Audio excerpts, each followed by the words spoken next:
제2의 IMF보다 더 무서운 일들이 일어날 수 있다고 말하는 요즘입니다. 이럴 때일수록 잘 듣고 점검해야 합니다.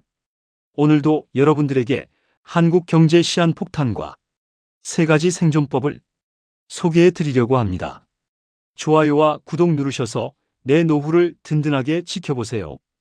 아직도 은행 예금 이자 3%에 목매고 계십니까? 그 3%가 어르신의 노후를 갉아먹는 암세포라면 믿으시겠습니까? 아니, 무슨 은행 이자가 암세포야? 이렇게 생각하실 겁니다. 평생 성실하게 일해서 모은 돈 은행에 넣어두면 안전하다고 배웠잖아. 부모님도 그러셨고, 선생님도 그러셨고, 뉴스에서도 그렇게 말했잖아. 맞습니다. 그 말 30년 전에는 맞는 말이었습니다.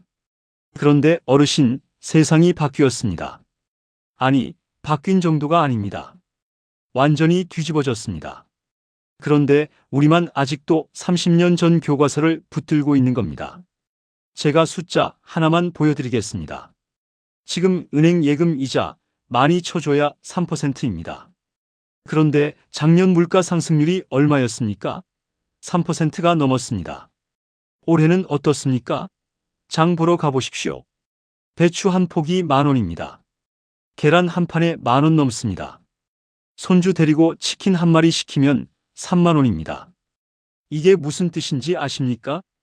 은행에 1,000,000원 넣어두면 1년 뒤에 30만원 이자가 붙습니다. 좋아 보이죠? 그런데 그 1년 사이에 물가가 3% 올랐습니다. 1,000만원으로 살 수 있던 물건이 이제 1,030만원이 있어야 삽니다. 어르신 통장에는 1,030만원이 찍혀 있습니다. 딱 맞네요? 아닙니다. 세금 떼야죠. 이자 소득세 15.4% 떼고 나면 실제로 손에 쥐는 건 25만원 정도입니다. 그러니까 물가는 30만원어치 올랐는데 내 돈은 25만원밖에 안 불었습니다. 1년 동안 은행에 돈 맡겨놨더니 오히려 5만원 손해본 겁니다. 이게 말이 됩니까? 그런데 이게 1년만 그런 게 아닙니다. 해마다 이렇습니다. 3년이면 15만원 손해, 5년이면 25만원 손해, 10년이면 50만원 손해입니다. 1,000만원짜리가 10년 뒤에는 실질 구매력으로 따지면 950만원어치밖에 안 된다는 겁니다. 은행이 내 돈을 지켜주는 게 아니라 조금씩 갉아먹고 있었던 겁니다. 어르신, 이게 바로 인플레이션의 마법입니다. 아니, 마법이 아니라 사기입니다. 합법적인 사기. 그런데 더 무서운 게 있습니다. 2026년 내년입니다. 내년에 우리 경제에 시한폭탄 3개가 터집니다. 지금 은행에 돈 넣어두고 계신 어르신들, 그 폭탄 터지면 가장 먼저 무너지십니다. 제가 장담합니다. 왜 그런지 지금부터 낱낱이 파헤쳐 드리겠습니다. 2026년 한국 경제에 무슨 일이 벌어지느냐? 결론부터 말씀드리겠습니다. 주식시장은 1년 전체로 보면 올라갑니다. 우상향합니다. 그런데 그 사이에 3번의 거대한 폭락이 옵니다. 쓰나미가 3번 덮친다고 생각하시면 됩니다. 첫 번째 쓰나미, 두 번째 쓰나미, 세 번째 쓰나미. 이 3번의 파도가 지나가고 나면 시장은 더 높이 올라갑니다. 그런데 문제는 이 쓰나미가 올 때마다 겁먹고 도망치는 사람들이 있습니다. 바로 그 사람들이 전부 잃습니다.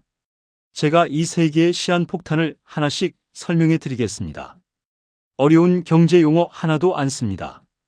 아시겠죠? 첫 번째 시한폭탄입니다.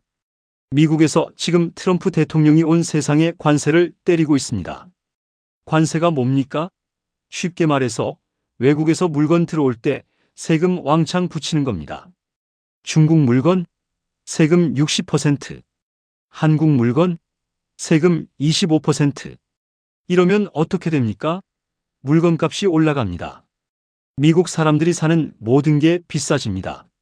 그런데 이 관세를 트럼프 대통령이 의회 안 거치고 혼자 결정했습니다. 법원에서 이게 합법이냐 아니냐 싸우고 있습니다. 2026년 어느 날 법원에서 판결이 나옵니다. 이 관세 불법입니다. 무효입니다. 그 순간 무슨 일이 벌어질까요? 주식시장이 출렁입니다.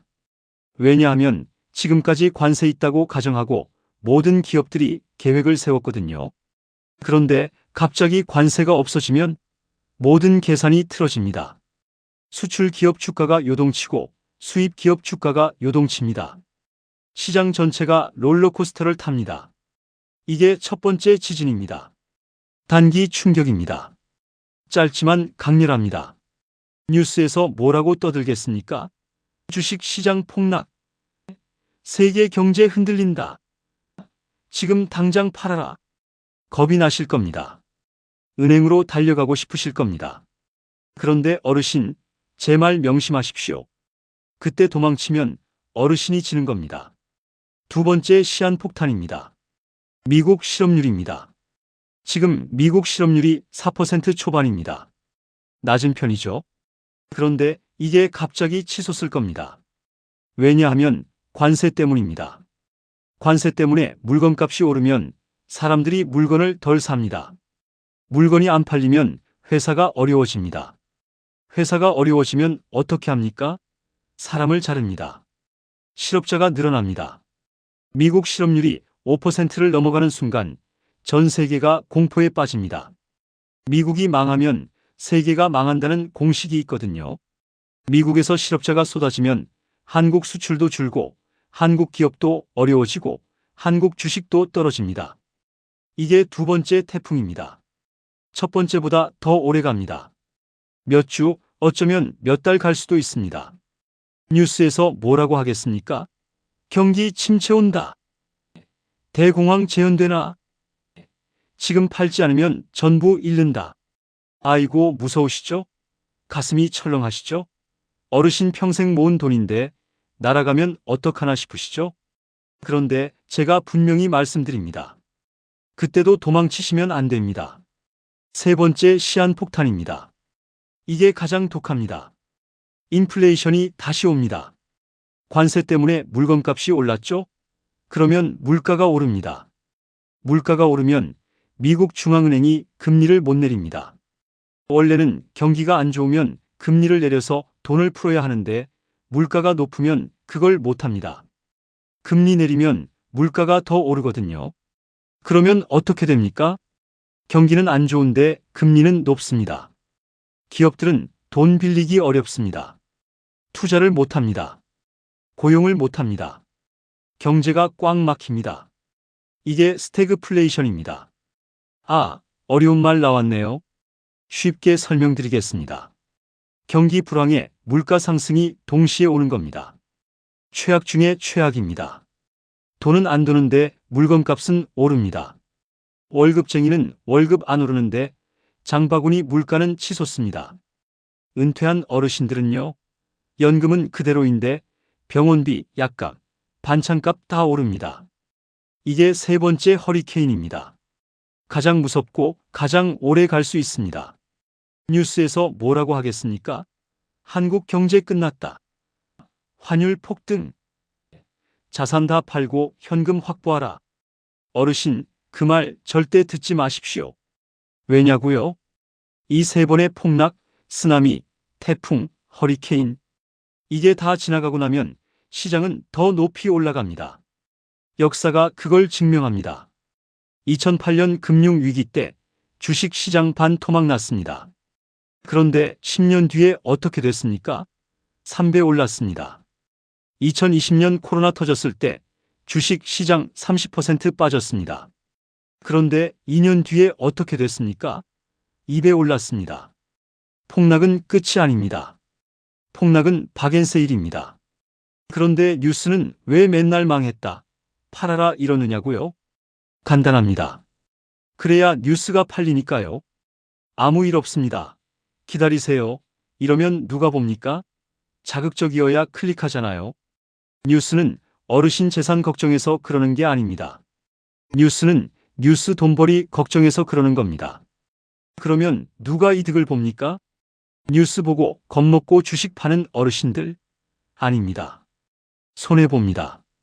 뉴스 무시하고 폭락할 때 주식 줍는 부자들? 그 사람들이 돈 법니다. 이게 바로 개미 털기입니다. 무서운 뉴스 퍼뜨려서 개미들 겁주고 개미들이 싼 값에 던지면 부자들이 주워 담습니다. 그러고 나서 시장 오르면 부자들이 비싸게 팝니다. 어르신, 평생 성실하게 살아오셨잖아요. 그런데 이런 게임에서 계속 지고 계신 겁니다. 아무도 안 알려줬으니까요. 오늘 제가 알려드립니다. 이 게임에서 이기는 방법을요. 제가 이야기 하나 해드리겠습니다. 박영감과 김여사 이야기입니다. 둘 다 70대입니다. 둘 다 평생 열심히 일해서 비슷한 돈을 모았습니다. 한 5억 정도. 나쁘지 않은 노후 자금이죠. 박영감은 어떤 분이냐면 평생 은행만 믿으신 분입니다. 주식? 그런 거 도박이지. 투자? 그런 거 사기꾼들이나 하는 거야. 아버지도 은행, 어머니도 은행, 나도 은행. 5억 전부 예금 통장에 넣어두셨습니다. 이자 3% 받으시면서 역시 이게 제일 안전해 이러셨습니다. 김 여사는 좀 달랐습니다. 60대 후반에 우연히 유튜브에서 경제 공부를 시작하셨습니다. 처음에는 무슨 말인지 하나도 모르셨습니다. ETF가 뭐야? S&P 500이 뭐야? ISA가 뭐야? 다 외계어 같았습니다. 그런데 포기 안 하셨습니다. 모르는 건 받아 적고 검색하고 또 찾아보고 6개월 공부하셨습니다. 그러고 나서 5억 중에 2억은 은행에 그대로 두시고 3억을 투자로 돌리셨습니다. 2026년이 왔습니다. 첫 번째 폭탄이 터졌습니다. 관세 무효 판결. 주식시장 10% 빠졌습니다. 박영감, 뉴스 보시면서 그것 봐, 주식하면 망하는 거야. 역시 은행이 최고야 하셨습니다. 김 여사, 통장 잔고 확인하시니까 3억이 2억 7천만 원이 됐습니다. 3천만 원 손해. 가슴이 철렁했습니다. 그런데 유튜브에서 배운 게 있었습니다. 폭락은 박앤세일이다. 김 여사, 이를 악물고 은행 예금 중 5천만 원을 더 꺼내서 S&P 500 ETF를 샀습니다. 쌀 때 사야 돈을 버는 거니까요. 두 번째 폭탄이 터졌습니다. 미국 실업률 폭등. 주식시장 15% 빠졌습니다. 박영감, 세상 망하는 거 아니야? 은행 예금도 안전한 건가? 불안해지기 시작하셨습니다. 그래도 꿋꿋이 버티셨습니다. 김 여사, 이번엔 정말 무서우셨습니다. 처음에 3억이던 투자금이 2억 3천만 원까지 떨어졌습니다. 추가로 넣은 5천만 원도 손해보는 중이었습니다. 밤에 잠이 안 왔습니다. 내가 미쳤지, 이 나이에 무슨 투자야 후회가 밀려왔습니다. 그런데 김 여사 새벽에 일어나서 다시 공부하셨습니다. 과거 데이터를 찾아보셨습니다. 2008년 금융위기 때 폭락한 사람들, 그때 판 사람들은 10년 동안 복구를 못했습니다. 그때 버틴 사람들, 아니 그때 오히려 더 산 사람들은 3배, 5배 벌었습니다. 김 여사 결심하셨습니다. 안 팔겠다. 오히려 더 사겠다. 남은 예금 3천만 원을 또 꺼내서 ETF를 더 사셨습니다. 세 번째 폭탄이 터졌습니다. 인플레이션 재발. 시장이 몇 달 동안 횡보하면서 사람들 다 지쳐 나가떨어졌습니다. 박영감, 드디어 은행 예금 이자가 문제라는 걸 느끼셨습니다. 물가가 너무 올랐거든요. 5억 넣어뒀는데 이자 붙어도 실제 쓸 수 있는 돈은 점점 줄어드는 느낌이었습니다. 병원비는 오르고 약값은 오르고 명절에 자식들 줄 용돈은 줄이게 되셨습니다. 김 여사, 그 몇 달 동안 정말 힘드셨습니다. 투자금이 바닥을 기다 살짝 회복했다, 다시 빠지다를 반복했습니다. 그래도 팔지 않으셨습니다. 오히려 배당금 나올 때마다 그걸로 ETF를 더 사셨습니다. 그리고 2026년이 끝났습니다. 세 번의 폭탄이 다 지나가고 시장은 비자 반등을 했습니다. 아니, 비자가 아니라 날아올랐습니다. 2027년 봄, 박영감 통장 잔고 5억 1,500만 원입니다. 1년 이자 1,500만 원 붙었네요. 그런데 물가가 4% 올랐습니다. 5억으로 살 수 있던 게 이제 5억 2천만 원이 있어야 삽니다. 실질적으로 500만 원 손해보신 겁니다. 김 여사 계좌 잔고 확인해 보시겠습니까? 은행에 남긴 1억 2천만 원, 이자 붙어서 1억 2,300만 원. 투자 계좌에 있던 돈, 폭락 때 추가로 넣은 것까지 합쳐서 원금 3억 8천만 원이었습니다. 그게 얼마가 됐냐고요? 5억 2천만 원입니다. 1억 4천만 원을 버셨습니다. 총 자산 6억 4천만 원. 박 영감보다 1억 3천만 원 더 많습니다. 같은 5억에서 시작했는데 1년 만에 1억 넘게 차이가 벌어졌습니다. 그런데 이건 시작일 뿐입니다. 5년 뒤를 보시겠습니까? 2031년입니다. 박 영감, 물가 상승을 못 버티셨습니다. 5억짜리 예금으로는 생활이 안 됐습니다. 병원비, 약값, 관리비 다 오르는데 이자는 그대로거든요. 결국 예금을 깨기 시작하셨습니다. 처음엔 한 달에 100만 원, 나중엔 200만 원. 5년 뒤 통장에 3억밖에 안 남았습니다. 그나마도 실질 가치로 따지면 2억 5천만 원어치밖에 안 되는 돈입니다. 자식들 눈치 보이기 시작하셨습니다. 아버지, 용돈 좀 보내드릴까요? 이 말이 창피해서 싫으신데 거절할 수가 없게 됐습니다. 명절 때 손주들 용돈 줄이셨습니다. 친구들 모임 안 나가게 됐습니다. 밥값 내기 부담되니까요. 김 여사는요, 5년 동안 투자 계좌가 꾸준히 불어났습니다. 폭락할 때마다 추가로 사시고 배당금 나오면 재투자하시고 5억 2천만 원이던 투자금이 8억을 넘었습니다. 은행 예금까지 합치면 총 자산 9억 5천만 원. 그리고 배당금이 매달 나옵니다. 한 달에 200만 원씩. 이 배당금으로 뭘 하시냐고요? 1년에 한 번 해외여행 가십니다. 작년엔 일본, 올해는 베트남 다녀오셨습니다. 손주들 만날 때마다 용돈 두둑이 쥐어주십니다. 친구들 모임? 본인이 밥값 냅니다. 내가 살게, 다음엔 네가 사 이러시면서요. 자식들한테 뭐라고 하시냐면요. 엄마 걱정하지 마, 배당금으로 다 해결돼 이러십니다. 같은 5억입니다. 같은 70대입니다. 같은 2026년을 겪었습니다. 박 영감은 겁먹고 가만히 계셨습니다.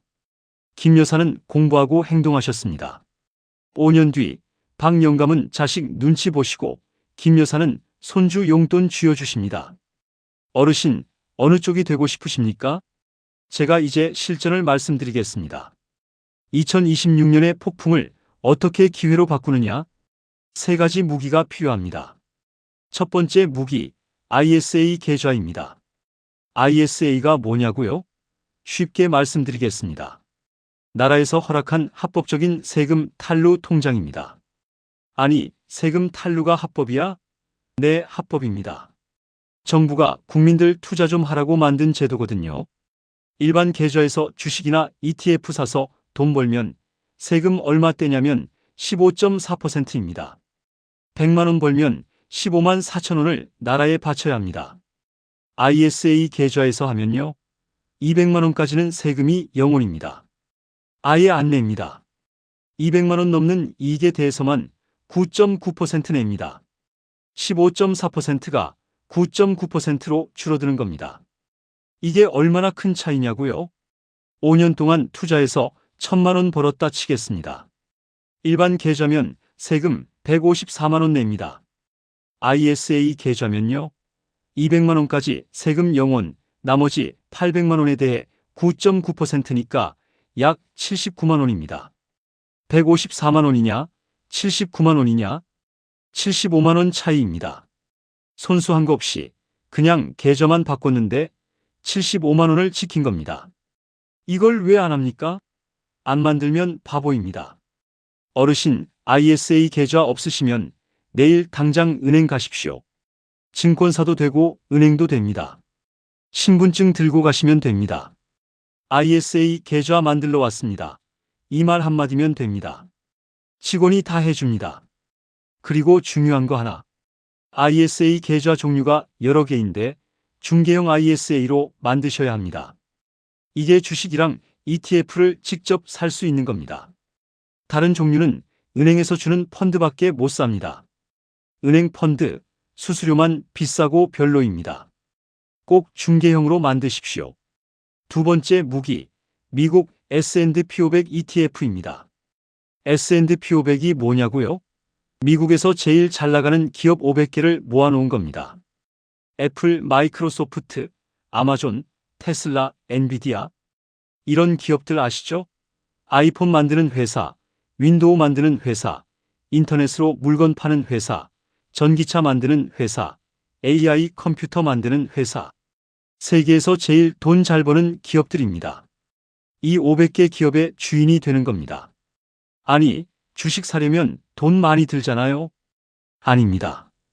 ETF라는 게 있습니다. ETF는 뭐냐면 이 500개 기업을 한 묶음으로 파는 겁니다. 주식 도시락이라고 생각하시면 됩니다.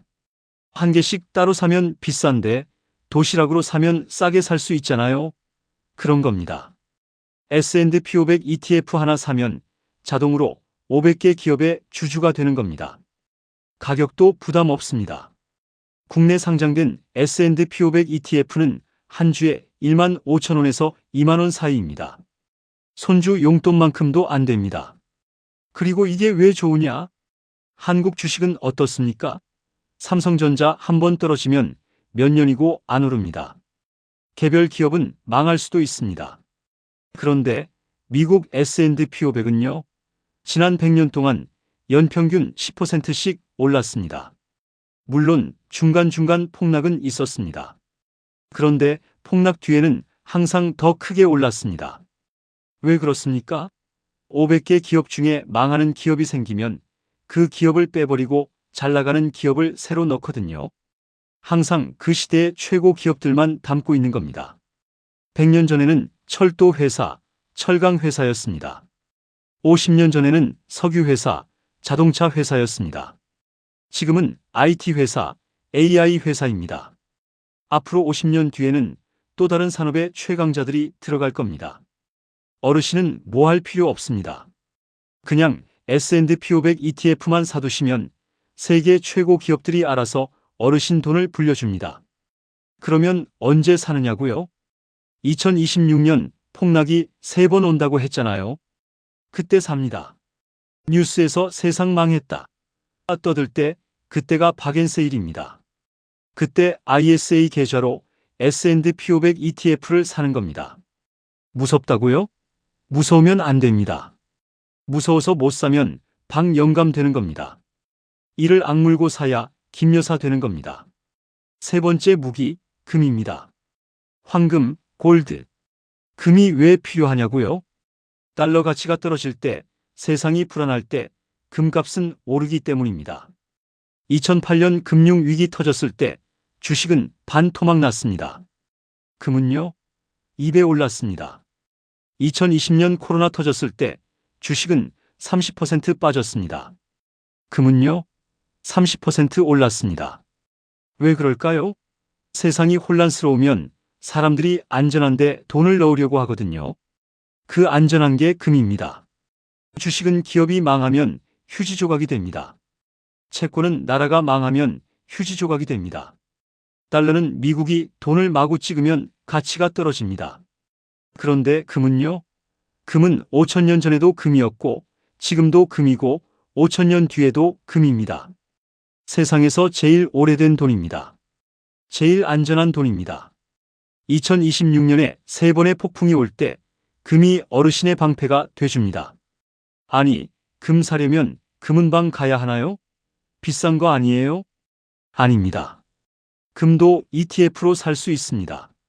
국내 증권사에서 금 ETF라고 검색하시면 나옵니다. KRX 금 ETF라는 게 있습니다. 이거 한 주 사면 금을 진짜로 소유하는 겁니다. 주식 사듯이 클릭 몇 번이면 됩니다. 가격도 비싸지 않습니다. 1만 원대입니다. 손주 용돈보다 쌉니다.